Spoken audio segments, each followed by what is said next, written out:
Hello there, my stamping friends. Susan here at Pumpkin and Stampers. I have a show and tell for you today, and today I'm going to show you how to make this double front fun fold card. So it's actually pretty simple. It's got two different sections, and I'm going to show you how to cut all the papers, and then I'm going to go ahead and make one sample for you using the new Playing in the Rain stamp set from the spring catalog, and I'm going to use that coordinating DSP as my panels.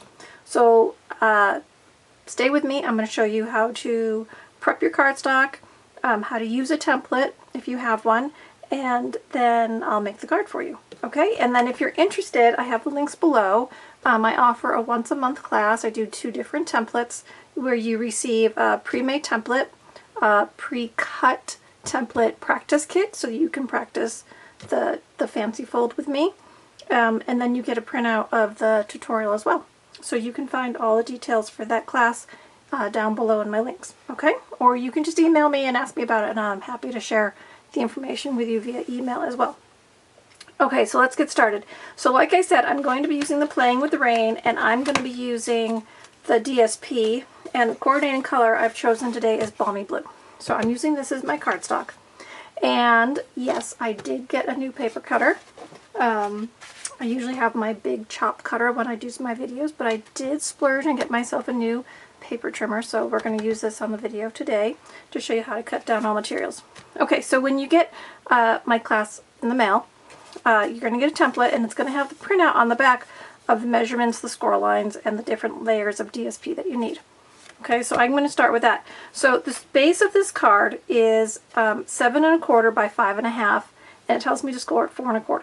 So if you think about that, that sounds like a basic card, right? Where we do 5 1/2 by 8 1/2. So I'm going to start by scoring my first piece of DSP at 4 1/4, which is pretty standard.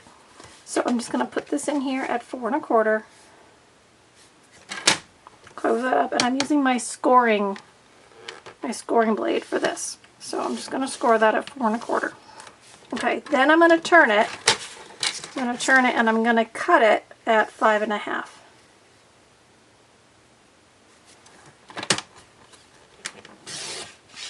Okay, so basically I have two standard card bases at this point. Now this card says to cut this down to be 7 1/4. So I'm just going to turn it, open this back up, and I'm going to put this in at 7 1/4, which now I need my little arm here. So bear with me while I open this. Okay, yep. Okay, 7 1/4. So I'm just going to put this in. There's my 7 1/4. I'm going ahead and cut off this extra piece here. Okay, so here's my card base, part 1. And I've got my score line, so I'm just going to fold that there. Okay, that'll be the first half. Now the second part of my card base, I could take it out of the other half of that first piece, but this is basically another card. So I'm going to set that aside, and I'm going to use a different piece of cardstock. Now if you just want to make it out of one piece of cardstock, you go ahead and cut it out of that other half. So the second one is 4 1/4 by 4 1/4. So this time I'm going to cut my cardstock at 4 1/4 instead of scoring it.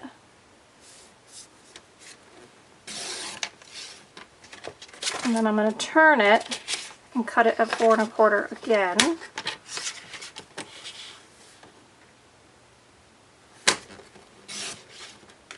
Okay, so I can get another one for the other card base that I had if I was going to make two. And then it says to score at 1 inch. So what I'm going to do is I'm going to put this in here at 3 1/4. Right, 4 1/4 minus 3 1/4 is 1. And then I'm going to use my score blade, and I'm going to score that there, which is going to give me a 1 inch score section on there. Okay, and that's just going to fold and become the second half of my card. So see, I've got my base, which is one side, and this little insert, which is the second side. So that was pretty simple, wasn't it? And then I can just take my cardstock that I had left here and make a second one if I really like this pattern.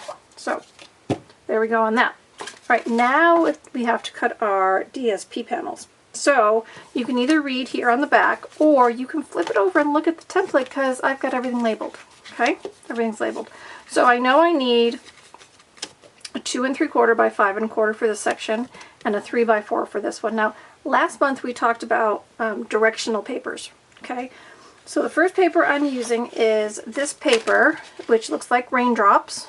Okay, it's on the Balmy Blue. And this one I'm going to use on the front is my 3x4. So I want my pattern to go this way. Okay, so I'm going to put my paper in. And I'm going to cut off 3 inches. So I'll line this up with my 3-inch mark. And I'm going to cut off 3 inches. And then I'm going to turn it and cut it at 4 inches. Now I can decide, do I want less raindrops or lots of raindrops? I'm actually going to go with the less raindrops. So I'm going to go here at 4. So there's my 3x4 piece for the front of my card. Okay. Then I'm using a second piece of DSP because I wanted 2 different patterns. You could use the same piece, you could flip it over and use the back side, but I'm going to use the second pattern. And this time I need 2 3/4 by 5 1/4. Okay, 2 3/4. So again, I want this way. I'm just going to put this in, and I'm going to cut off 2 3/4.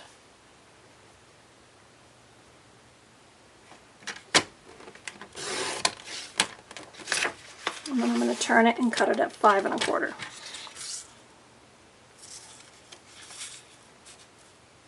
5 1/4. Okay, and then I have another piece, so if I want to make a second card, right, everything I did in halves this time, I have a piece already set for that second piece. Okay, so there's all the cutting and scoring for this template. So here we go. I've got my bases. I've got my 2 panels of DSP that are going to go on these 2 sections, right? One's going to go here, one's going to go there. Okay, and then on the inside, I'm just going to have a basic white liner. So I've already cut that at 4 by 5 1/4. It's going to go in there. And then what I've done, instead of stamping the images today, I have this other piece of DSP from this pack, and it's really cool. It's got like, it looks like it's heat embossed in different sections. It's not like a total image. So like the little jackets and the hats are already heat embossed. And we have coordinating dies, if you get the coordinating dies, that coordinate with this page as well. So I've already die cut this little fox guy out of my DSP, but we have a coordinating die where you could die cut the turtle if you wanted to. You could also die cut the bunny, which is super cute. Right, die cut the bunnies. So whatever little character or characters you wanted to use, you could use. And then we've got all these other great dies in here too. We've got little butterflies and the flowers and the stumps and little bow ties, clouds and flowers, and a kite and a fence. So you could really doll up your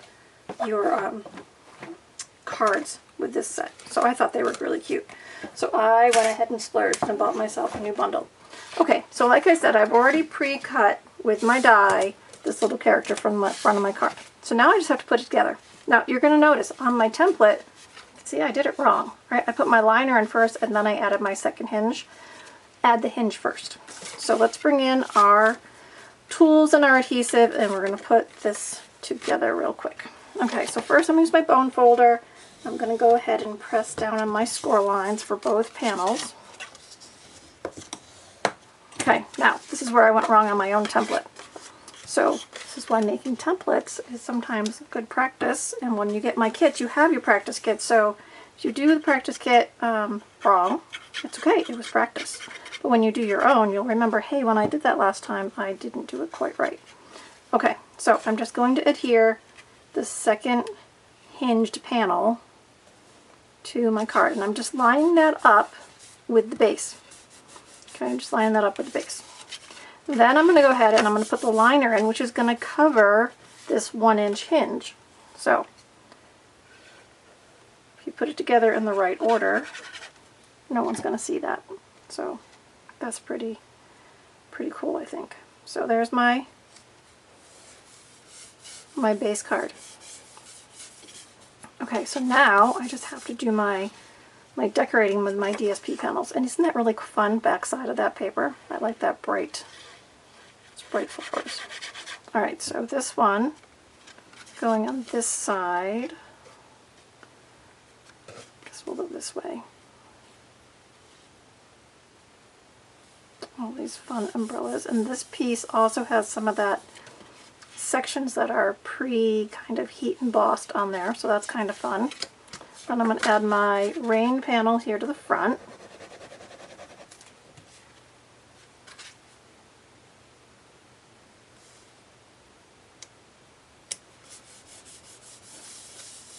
Right, and then I've got my little fox. So I'm just going to add some dimensionals to the back of him, and I'm just using this strip along the edge. Right? I don't waste any of it, I use it all. So I'm just using some of that scrap edge piece there to pop up my little fox character. Okay, so he's going to be here in the rain. And then I went ahead and used the Rainy Days Are Better With You stamp. And I went and I wanted to find a little tag that was a little bit frilly. So I found this one that I had, and this one comes in the Meadow Dies set. So go check out all your different dies and see if you've got a cute little label die. And then I've stamped that with Memento to go on there, and I'm just going to go ahead and put that on with some of my liquid glue, and I'm just going to put that down on his feet. Rainy days are better with you. So I know right now a lot of us are having snowy days, but spring will be here soon, so we'll have rainy days. Alright guys, so there you go. There is the template tutorial video for this double hinged fancy fold.